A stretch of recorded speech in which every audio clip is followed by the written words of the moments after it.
Welcome to another episode of Pels in the Blender. It's your boy A Davis coming with you with another episode. So I just kind of want to jump into what we got going on real quick. So it's really been on my mind lately as we've been talking about the Pelicans. We're getting ready to go in the summer league. The season's coming up. You see a lot of teams really making their moves, and they're kind of starting to sort out the coaching staff. Obviously, we have our issues with coaching staffs, and what we think of Willie Green. This particular episode, though, is not about Willie Green.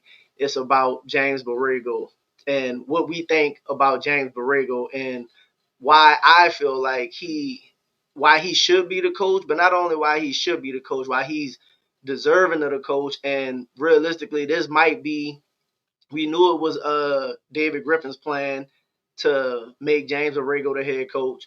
And I also think that plan is kind of still in place with Joe Dumars. But do we really have an understanding of why we think James Borrego should be the answer? Some people give a little pushback on it and say, what has James Borrego done to just deserve this job? Or is James Borrego even a good candidate? Just because you're better than Willie Green doesn't necessarily mean that you should be the head coach of a team. And that's fair. That's fair criticism. So with James recently going on a lot of these interviews last season, he interviewed for he interviewed for the Laker job. He interviewed for the Cleveland job. They thought he was going to take the Detroit job. I want to say he had an interview this year as well before they had before the Knicks assistant move became a thing where the Knicks wanted to bring him in. And essentially, the Pelicans were like, no, we're not doing that. We'll allow you to take an upgrade and go be a head coach somewhere. But the lateral move to become, the number two to Mike Brown, like they're not doing that. So I kind of understand why, because in my opinion, James Borrego is a very good quality, not just assistant head coach, but I think he would be a very good head coach as well.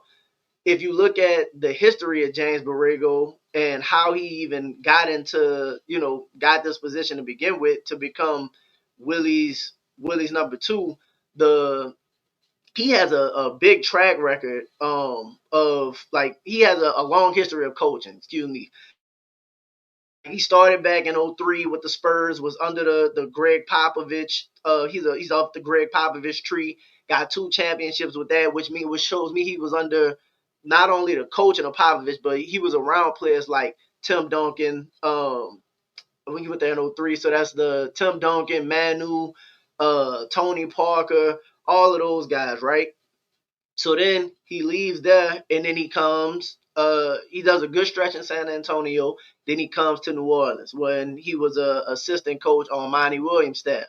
Now, being a coach on the Monty Williams staff means that two things that I think make that very important. One is he's already had a previous history with New Orleans, the city of New Orleans. This is the second time coming back to New Orleans. So the first time around, you had experience, and to be able to, I understand sometimes you just got to take a job wherever you could get it, but to choose to come back to New Orleans the second time around as an assistant coach, I think shows that he has um, maybe somewhat of an affinity, in my opinion, for this particular franchise. And I could see him valuing being the coach for the Pelicans, in my opinion. So that's just that. But so he goes. He's an assistant under Monty. They make the playoffs in one of his seasons. In Monty's final season with AD and everything. And that team, if you remember, that team was very young, and they were trending upwards before Monty got let go. Like, and a lot of moves happened. Alvin Gentry comes in, and then he moves on. From there he went to Orlando for a little bit, and then eventually he ends up getting the opportunity with Charlotte. And Charlotte was the first time he got a head coaching job. Had like, so the team he originally had in Charlotte, and if you think about the Charlotte Hornets aren't some glamour franchise or anything like that. At the time when he got there, Kemba Walker was the best player. They were in the Eastern Conference, and this was, right around who was the beast of the East around those times. This is like Brian and Cleveland time. You know what I mean? Like, this is not really much. Not saying that you wouldn't go compete at all, but just to be that. So it's Toronto during those times, Cleveland during that time, Boston during that time. It's still some good teams in the East going on right now, and he's in a rebuilding situation. It feels like Charlotte is almost always rebuilding. So when people hold the record in Charlotte against them, I understand, because you have to win. But at the same time, if you look at the rosters that he had in Charlotte, it's not like he just had some amazing superstars in Charlotte, and they were a competitive team. Like, in his first season with Kemba Walker as the best player, they won 39 games. They win 39 games. They don't make the playoffs, you know. Okay. Then the second season, they trade Kimber, and they trade Kimber Walker, and they essentially, they're bad that year. They tank that year. And then they end up with the number 2 pick. They get LaMelo. So then the third year, his third season, you got rookie LaMelo Ball. You still got Miles Bridges there. They make the trade for Gordon Hayward, but this is not Gordon Hayward coming from Utah. This is like Gordon Hayward leaving Boston after he broke the ankle. Because remember, Boston made the trade for Kimber for Gordon Hayward or whatever. So, and Gordon was a okay player at the time, but it's not like you were getting prime Gordon Hayward. So again, this is another young team.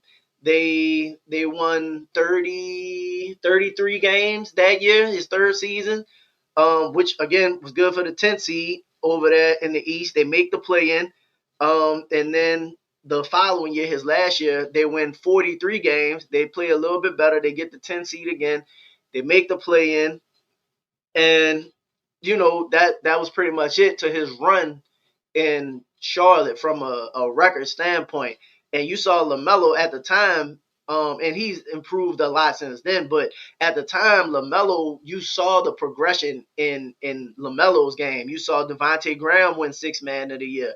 You saw them doing some good things that would make you say, okay, this guy, like, he may not have the pieces, but he knows what he's doing. He was getting the most out of those teams. They were playing relatively hard. Like I said, they made the play in a couple times, so they were still competitive while not necessarily being great, which is kind of what you're gonna ask for, especially from an organization that's been historically bad. They're not making all-in moves. They rarely made moves to really improve the team too much. Like, they brought in Terry Rozier to kind of help and stuff like that. But it's not like Charlotte was just making a bunch of like amazing moves. And again, that was his first job. So he gets fired in 2022. Okay. So the main question, I guess, that I have is you do your time, right? He comes into the league as an assistant in '03, and you don't get your first job until 2018, something like that. So you got 2018, 2019, and you have a stretch where you're a head coach, you do some promising things, but you don't succeed. Happens, right? It's happening to Willie right now. Like, there's a lot of coaches who don't succeed in their first stop. You might have some success. You might show what you could do, somewhat like your philosophies and stuff. Like, for James Borrego, it was his offense. His offense stood out. Playing with pace, playing with spacing, was a good X and O guy. Was a very good strategical coach. You know what I mean? Was willing to make adjustments. You saw some of the things that would lend you to suggest that James Borrego, could be a good quality head coach. So he gets fired in 2022, takes a year off, and then Willie Green calls him because they have a relationship, right? Calls him, and then he comes on to be the number 2 to Willie Green. Now, this is the part that, for me, really lets me know that, okay, I think James Borrego should be the guy that steps in for the Pelicans. So the Pelicans throughout the Willie Green tenure struggled on offense a lot. They still struggle on offense a lot.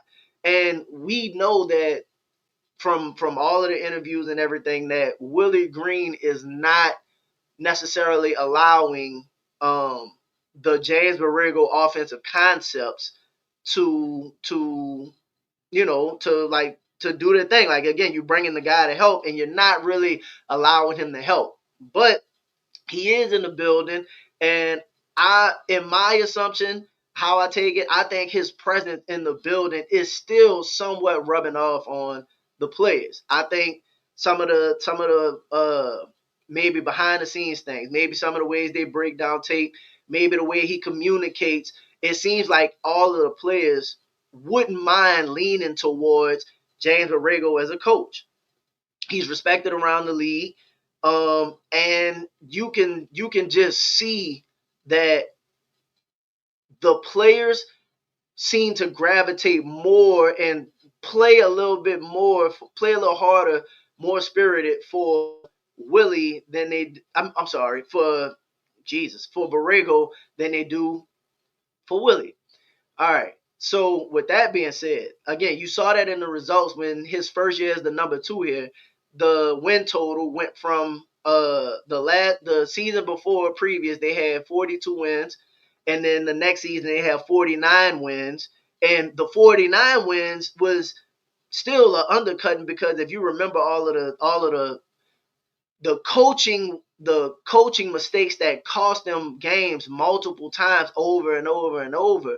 Like, you possibly looking at, with the amount of help they had, if you just get some coaching instruction, you're probably looking at a 54 to 55 win team. That would have probably been good enough for 2 or 3 in the West at that time.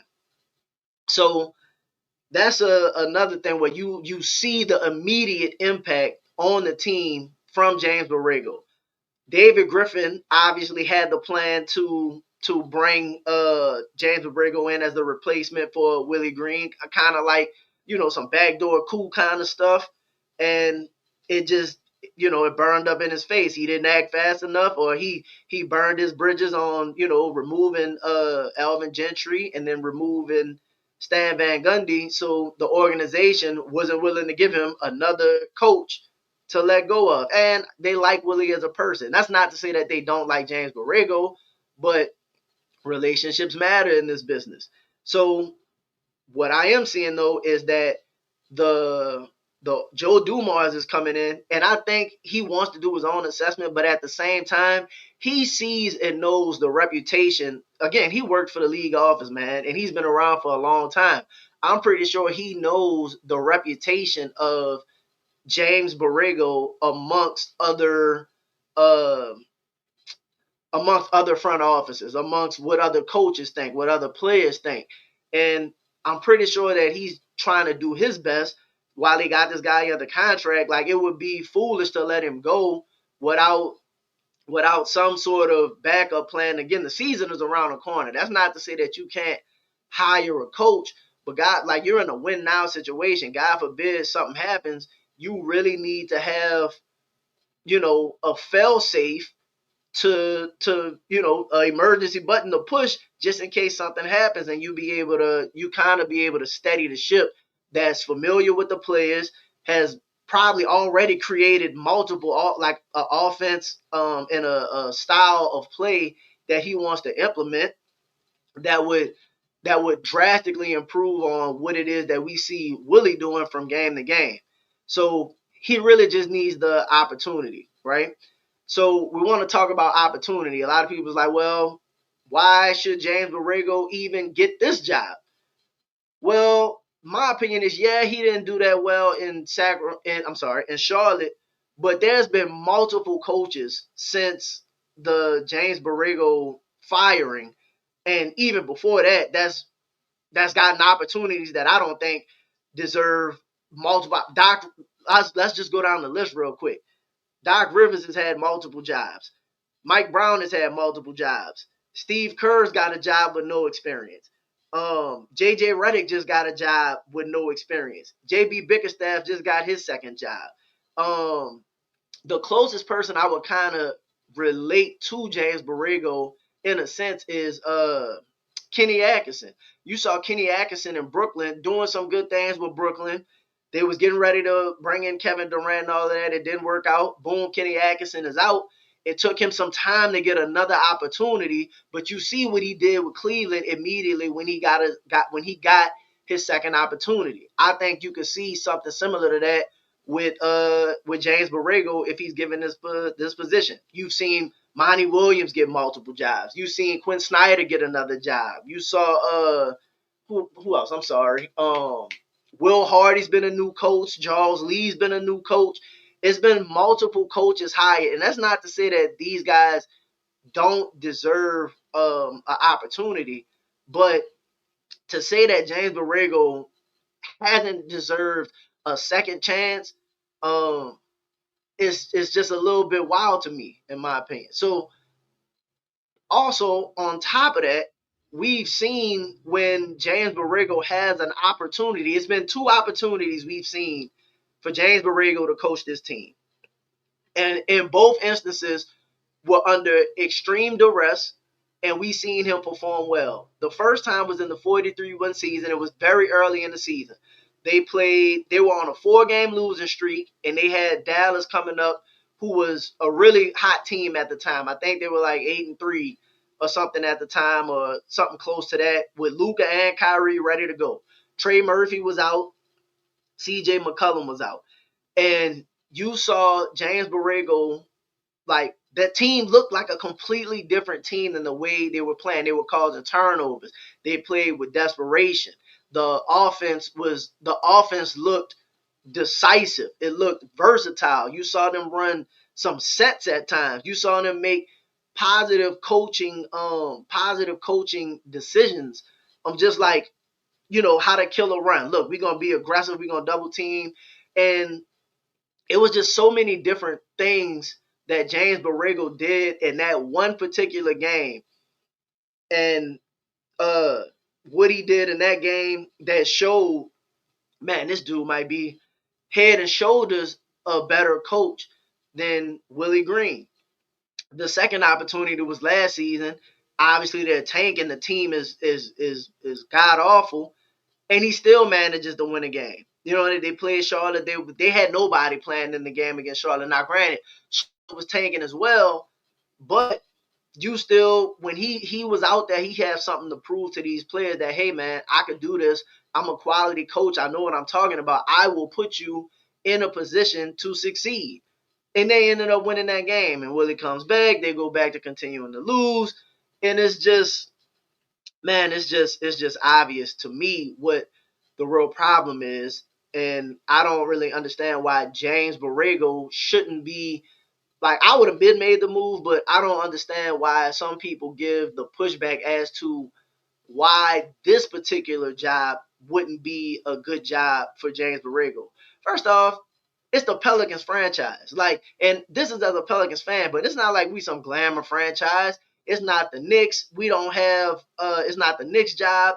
The Lakers just hired their coach with no experience. You know what I mean? Just hired a name, just went off on a whim. They took a chance on Darvin Ham for the Lakers. Adrian Griffin got to coach the Bucks. And that's not to say nothing negative about those guys, but like at the end of the day, bro, it's the Pelicans. Like, not saying that you shouldn't set your standard relatively high, but James Borrego is like a quality head coach and candidate that is in your building, looks like want this particular job, constantly comes back, and you've seen him immediately produce results for the organization, which is why Griff wanted to make the move and move him in. So that's the first part. So what I really want to do is I want to play the post-game interview from that particular game that when James Borrego coached against Dallas, and some of the things that James Borrego had to say, and you'll listen to him and you can completely understand why James Borrego like just is night and day from Willie Green. Just the way they handle the pregame presser, the postgame presser, his his responses when asking questions surrounding basketball, he's given, without obviously giving away too much strategy, but he's actually giving you solid answers about how and why and the things that you want to see that gives you some confidence that, oh, okay, this guy actually knows what he's talking about. So let's go ahead and take a look. Let me get this pulled up and we'll kind of break down some of this. First of all, congrats on the win. I know coming off on a pretty tough losing streak. What was kind of like the morale going into the game? The group was ready. There was spirit out there. They're professionals, The group knew what we had to do tonight. We fought from minute one. We wanted to be the aggressive team. We understood that. We had to flip the script. I think I said that earlier in my press conference. We had to flip that turnover, and we did it tonight. Our defense fueled our offense tonight. We turned them over for 31 points. Got out and ran 44 points in transition. We saw what we're capable of when we're playing with that type of energy, spirit, violence, whatever.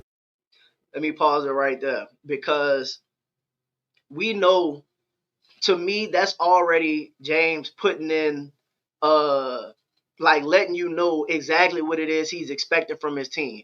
Hey, we want to come out and defend. We want to get up. We want to cause turnover. Listen, you know exactly what we're trying to do. We're trying to cause turnovers. We want to get out in transition. And I know Willie likes to use the play with force. He specifically said we were playing with violence. Like, that's a force and violence to me. That's a very big difference because that's letting you know, hey, look, like, what does force mean necessarily? When you hear somebody say violence, I think about it like, hey, be aggressive, be in attack mode in everything we do, and go after them. That is what you saw there in the first two quarters, and then even into the third quarter, was a team that was committed to each other and playing the right way. Coach, it seemed like it was nice to have Herb Jones back on the court tonight after missing the last three games. He was everywhere. Yeah. Well, that's what Herb does. He's everywhere. He fuels our defense. He covers mistakes. He's so active. I mean, to do what he did tonight, Luka's a phenomenal player. To do what he did tonight defensively, he deserves a ton of credit. Belongs in the defensive player of the year category, in my opinion. He has that type of effect on a game, and you saw that early on. He set the tone for us. I think BI and Z set the tone for us offensively, the way they shared it, they moved it, they trusted their teammates. I couldn't be more proud of those guys. Yeah. So this is another thing that, to me, is the difference between James and Willie to a degree.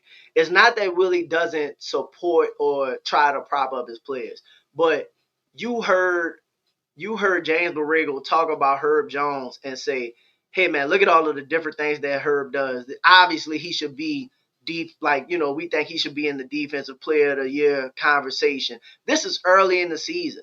Like, those dudes had just lost 4 games in a row. Herb's on his first game back. And you saw him saying all of the different aspects that Herb is covering for and how much he's helping out. And then immediately went into supporting BI and Z and letting you know, hey, BI and Zion offensively got us going. This is how they were able to get us going. I think when you listen to this guy communicate what it is he's seeing and what it is we're trying to do, it just sounds more believable, more convincing, more inspiring, to say the least, like, just to say at least. We talked about assists before the game and the assist total. You did have 31 the other night. It just appeared that tonight's total was a little bit more impactful to the game. The way you shared the ball, is that what you envision night That's in the and vision. night out? That's the hope. That's the goal right here, is that we're tougher to guard. We have plenty of weapons on the floor. If we trust each other, we space the floor. As I said earlier in our press conference, spacing is critical for us. And tonight we trusted our spacing. We got into our sets. We moved the ball. We shared it. Guys knocked it down. Even when we didn't make shots, we were there to double up some offensive rebounds or put pressure on them. So keeping our pace is really important, but also getting to our spots quickly and spacing and trusting each other is the vision for this. Correct. So again, let's pause it right there. That is him breaking down the offensive philosophy, spacing, getting to your spots early, being aggressive. Even when you miss shots, being in position to follow up with some offensive rebounds, maybe get some putbacks, stuff like that. You can tell that James Borrego has done the research and the offensive philosophy on what it is that's going to work in the new NBA as they've been moving more towards an offensive game. Like his offensive rating by the time he left Charlotte was a top 10 offense, in the NBA. He's always been a top coach. His teams have been top in assist to turnover ratio. Like they protect the ball. They've been tops in like the least amount of turnovers that last season in Charlotte. And the one opportunity he gets to coach this team, they immediately come out and they play like that. I just think you're seeing why he should be the answer for this particular Pelicans team. Starting lineup you guys threw out tonight, not a ton of 3-point shooting, but I mean, how do you keep the floor spaced and do what you want offensively, even when there's not a ton of shooting? Yeah, that's good. I mean, it's a good question. I mean, we're gonna that group was fueled by our defense a lot. A lot of their stuff's going to be done in transition and flow. But we're just going to have to get creative with how we space guys on the backside. We're going to cut. We can be at the rim a little bit more, as you saw Z and JV playing together in the 2-man game at the rim. We got to get a little bit more creative with that group, which we have, and trust it. I mean, Herb's capable of knocking down shots. Dice can knock down shots. We trust them. We believe in them. And I think you saw that tonight. So, and then when we continue to add more shooting on the court, it's going to get even more interesting for our opponents. And defense. This is the part that's crazy, and I know I'm pausing it a lot right now, but man, the dude was talking about we don't have that many shooters on the floor right now. Because at this point, Trey Murphy and CJ both weren't playing. Hawkins is a rookie. Herb wasn't known to shoot that great. Dyson isn't that great a shooter. So what did he say?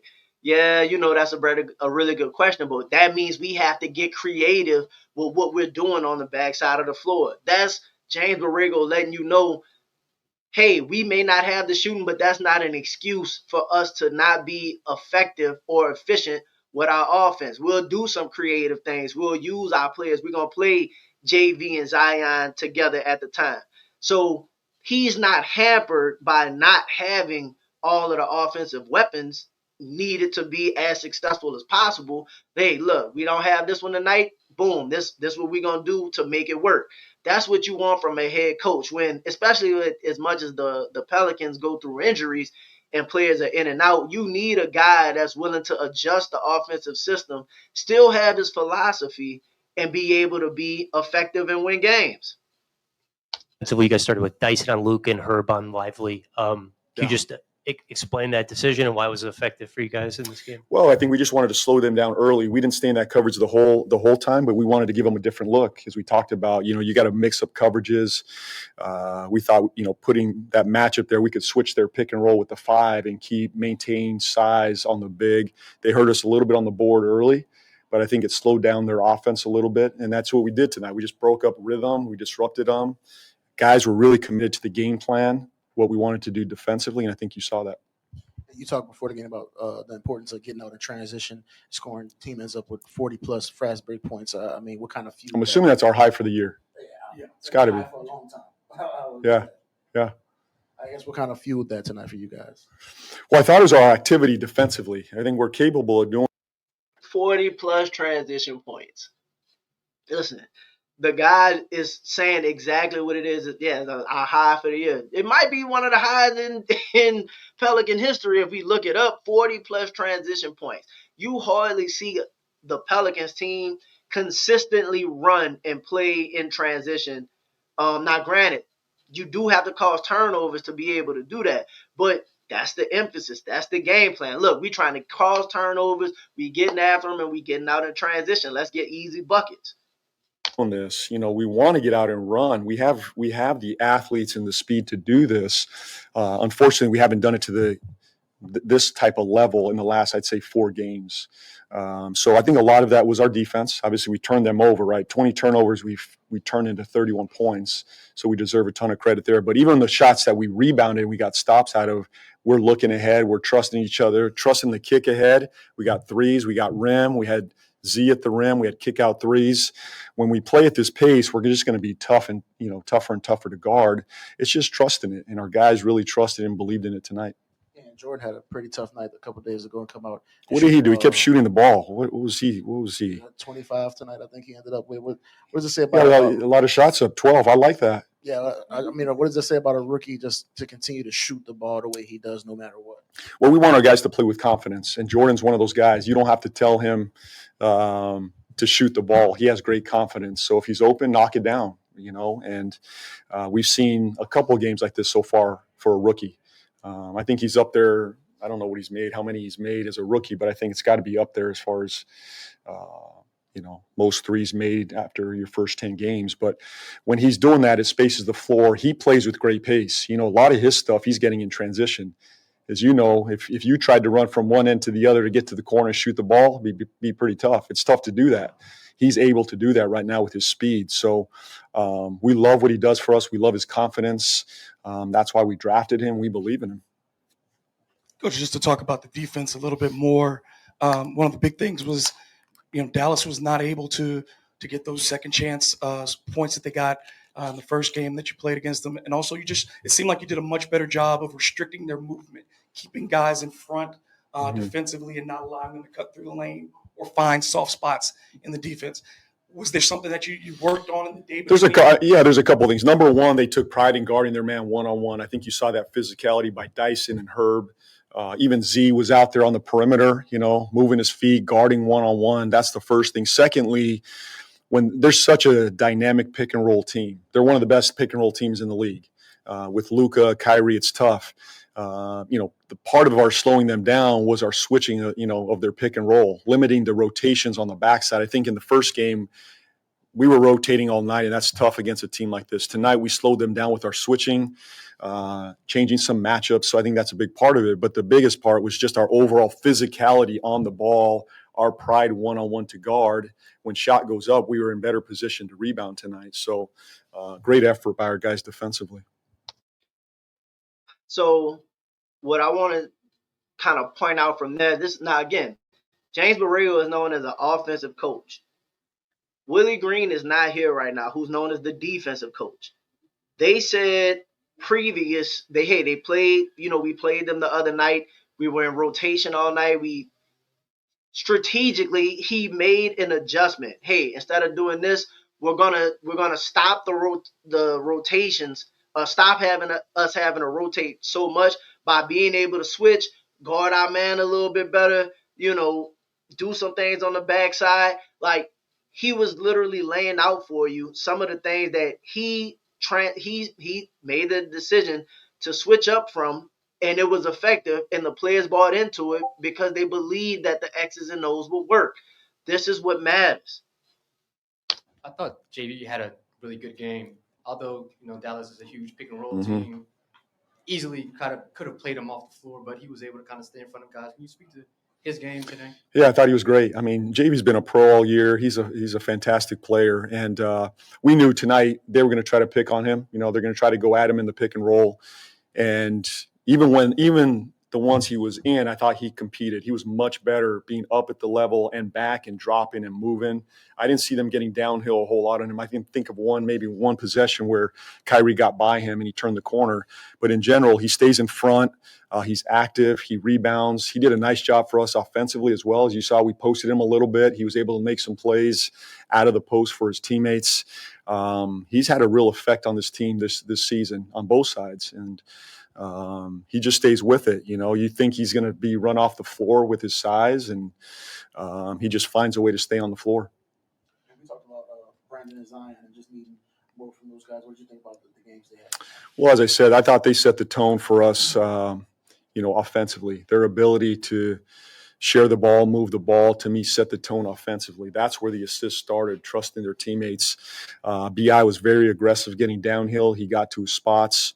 I thought Z had a transition game tonight that he's capable of. He got out in transition, found some easy stuff.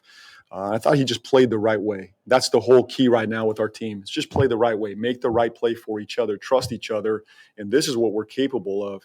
And I thought BI and Z both set the tone for us in that regard. Kind of to that point, being able to get this win and snap that 5-game losing streak, and even winning in the manner that you did, putting the complete 48 minutes together. You think this is something that kind of springboard the team forward, knowing what they're capable of when they play the right way, like you said? Well, it's our choice to do that. This is what's important. He just asked James Borrego, hey, what do we have to do about responding from a 5-game losing streak? And this is the response that he gave to what the team has to do and how they move forward after going on a tough stretch and what it needs to look like in order for y'all to right the ship. You cannot afford to go on these 4-game, 5-game, 6-game, 7. Again, Willie Green has 4 10-game losing streaks. 10-game losing streaks destroy your season. You have to be able to steady the ship. a choice, right? I think we're capable of doing this. Now we got to respond. We responded to our last loss the right way. Good teams, great teams respond to wins too. There's another game in a couple days against a very good team, in a couple days. Can we build on this? Absolutely. But we don't want to rest on this. And it's one game. We responded the right way. Now we got to respond to a win the right way on our home court. I think that's on Friday night. Coach, you might be interested in this defensive stat. But we've got a first time tonight in franchise history and the first time in the league this season, all 5 starters had at least 4 assists and 1 steal. And it's only happened 3 times since the start of the 2005-06 season. All our starters had 4 assists and 1 steal. They're capable of doing that. It's special. I mean, they had a special night. Now the goal is to continue to build on that. That's an offensive system. When all 4 of your starters have at least 4 assists, that's playing in transition, passing. He's showing you and telling you what the play style would and should be with this particular roster and how it will work. And keep competing. I thought they were fantastic. They deserve a lot of credit. Good. Thanks, everybody.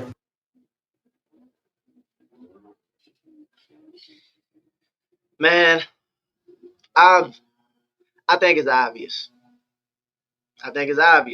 It's obvious that we have the better coach in the building.